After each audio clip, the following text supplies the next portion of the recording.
Today I have a 3-room DBSS unit at Parkland Residences to show you guys. It's located at 475B Upper Serangoon Crescent. It has about 92 years left on the lease, which is very healthy, and it just achieved its MOP about 1 year plus back. Now let's have a look at the development itself. Parkland DBSS has a total of 680 units, and out of these 680 units, there are 136 3-room units, and it consists of 4 blocks altogether. We are at block 475B, and the unit itself has the best of both worlds. We are facing the inner side with no west sun. It comes with a landscape deck view, and at the same time is high enough to get an unblocked view all the way to Kingsford Waterbay side. Before we start the home tour, let's see why this is a location that you should consider as your next home. If you like to exercise, Punggol Park is just right beside, and there is a very long network of park connector which you can start walking from Punggol Park to. For drivers, you're just within a few minutes drive to KPE and TPE, and you're only about 11 minutes drive to IKEA, Giant Hypermart, and Courts via Tampines Road. We are also in between Hougang MRT and Buangkok MRT, and there are only 3 bus stops away for either stations. Personally, I've done a walk to Hougang MRT, and I'm glad to say that I took about 7 to 8 minutes walk at normal pace. We also have Hougang Mall, Kang Kar Mall, Hougang Central, and Midtown at close proximity, and they will be one of your immediate areas to get food and groceries. You'll also find a coffee shop just right at the multi-story car park at block 475, and just a short walk away to Hougang Capeview multi-story car park, there is an NTUC, fast food restaurant, a coffee shop, bakery, and of course many small shops over there for you too. In terms of schools, for families with primary school going kids, you'll be glad to know that within 2 km there are a lot of primary schools like CHIJ Our Lady of the Nativity, North Vista Primary School, Punggol Primary School, Holy Innocent Primary School, Xinmin Primary School, and Rivervale Primary School. So there is no lack of choices over here. Okay, here we are in the unit. Let's have a look at the floor plan first. Okay, in this layout, 3-room DBSS, there is a kitchen, a bomb shelter, a study area, 2 bedroom, 2 bathroom, living and dining, and also balcony. Okay, right where I'm standing is the main door area, and to my left is the kitchen. So let's have a look at the kitchen first. Okay, as you can see, right, the kitchen has a very regular and straightforward layout. On my left and right, you get all the typical top and bottom cabinets, alright? They're all in very good condition. But aside from the functions of the kitchen itself, there's a few things that I need to highlight. Okay, number 1, you realize that this kitchen is actually very bright. Why? Because through these 2 panels of window, you can see that it's actually quite unblocked.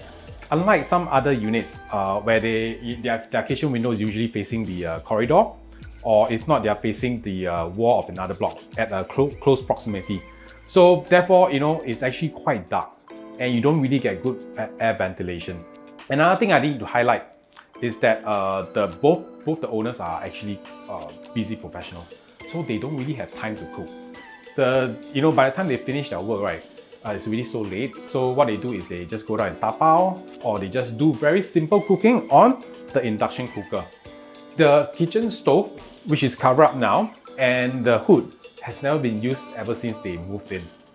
So if you are the kind of person who don't really want to do heavy renovations in the house, or you do not have the need to have a specific design in the kitchen, right, you can actually save a lot of money by not renovating this area itself.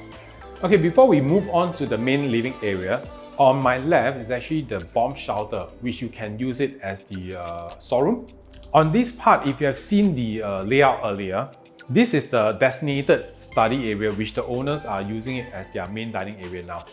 And to my left, this is actually the designated dining area, of which you can probably add extra seating area or sofas. Okay, moving here, this is the main living area, and as you can see, the whole place itself is quite squarish. And I feel that there's a good wall-to-wall distance. If you are looking to redesign this space, I think it would be quite easy for you to do that. Alright, now let's move on to the balcony area.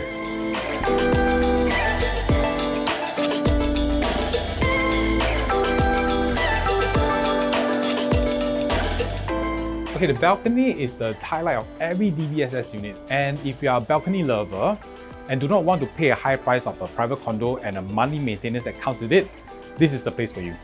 The balcony size is just right, and you get quite an unblocked view all the way to Kingsford Waterbay. And at the lower part itself, you actually get quite a nice landscape deck view.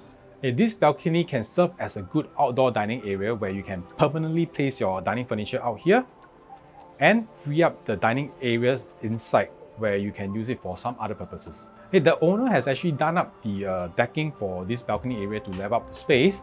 All you need to do is probably just to install zip track blind to prevent the sun and rain from coming in, and also to keep the aircon in while dining and chilling in this area. Okay, we are done with the balcony. Let's move on to the bedroom.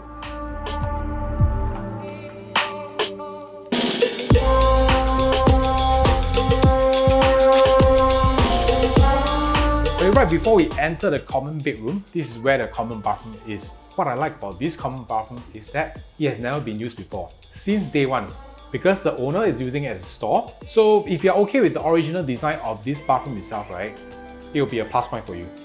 Okay, another thing that I need to highlight about this unit is that there is no long corridors leading to the bedroom. Unlike those 4-room flat or 5-room flat that you see, the newer one. Alright, and those corridors that you see in this 4 to 5-room flat itself actually very narrow, so you can't really do much stuff to it. But with this, you'll find none of it, and therefore I think the layout itself is actually quite efficient.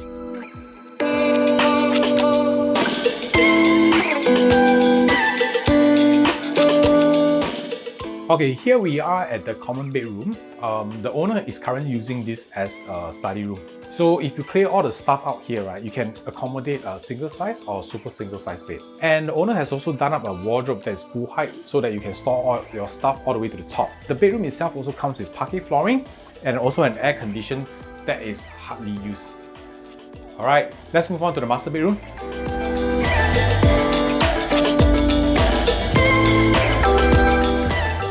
Okay, the master bedroom comes with an ensuite bath, which has a window, and I think it's very good for ventilation. The size of the master bedroom I think is good because it can fit a king size bed and you still have a lot of space to walk around. Do note about one thing, and it's that the master bedroom windows, common bedroom windows, and the living room windows are all facing the east. So you get a good amount of sunlight coming in, and yet it doesn't get too hot. Earlier on, I went through with you on the locations, schools, and amenities around. But what about the future development happening around this area that will benefit the residents? First, we have Paya Lebar Air Base, which is quite near, and it will be relocated in 2030 onwards. This area is bigger than Ang Mo Kio town, and it will be progressively redeveloped into a residential town with commercial activities. Next, we have Punggol Digital District, which is a business park that should complete in 2023 to 2024. Upon completion, it will create about 28,000 jobs, and that will bring jobs closer to home for the residents too. Complementing Punggol Digital District will be Singapore Institute of Technology. It will be located just right beside, and it should complete in about the same time as Punggol Digital District. Another significant development will be the Cross Island Line. It will connect from Aviation Park at Changi Airport to Bright Hill in the first phase of development that will complete in 2029, and Hougang MRT itself will be one of the interchange.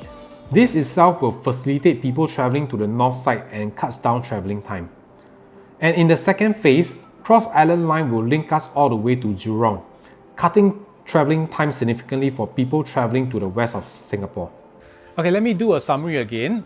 Today's unit is 721 square feet, 3-room DBSS unit with a nice balcony, located in Block 475B Upper Serangoon Crescent. I would say this unit is great for singles, couples, and young families. The layout of this unit is very efficient and simple. No walls will hack, and the whole house itself has very little built-in furniture. So it's great for people who like things simple, and it's also easy for people who want to redesign the whole house. And best of all, the house is very well maintained by the owners. If you like what you see, do give me a call to arrange for a viewing. That's all for today. My name is Ethan from The Nexus. We connect sellers with buyers. If you'd like to see more of such videos, do subscribe to our YouTube channel, and I'll see you in my next exclusive home tour.